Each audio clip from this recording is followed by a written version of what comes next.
आप सभी को हार्दिक स्वागत अभिनंदन है हमारे चैनल पे। और आप सब इतना प्यार दे रहे हैं, आप सभी को प्रणाम करते हैं। इसी तरह अपना प्यार आशीर्वाद देते रहिए एक गरीब बालक के ऊपर।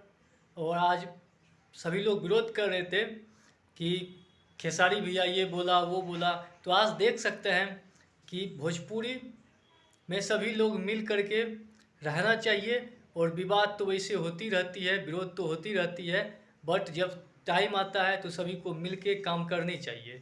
तो देख सकते हैं किस प्रकार से खेसारी भैया पवन सिंह जी के फिल्म के विषय में बता रहे हैं, सूर्यवंशम के विषय में।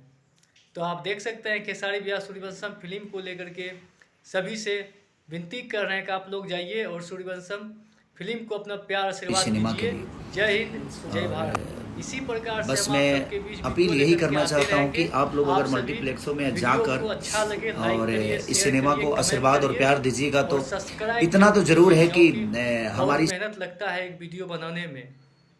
और आप ही सबके आशीर्वाद के कारण मैं वीडियो बनाते हैं। और इसी प्रकार से आप सबके बीच में वीडियो लेकर के हम आते रहेंगे। बहुत जल्द एक अच्छा सा वीडियो लेकर के आने वाले हैं। तो आप सभी अपना प्यार आशीर्वाद जरूर दीजिए, चैनल को सब्सक्राइब जरूर कीजिए, उससे मुझे ऊर्जा मिलती है, काम करने में मन लगता है। जय हिंद, जय भारत।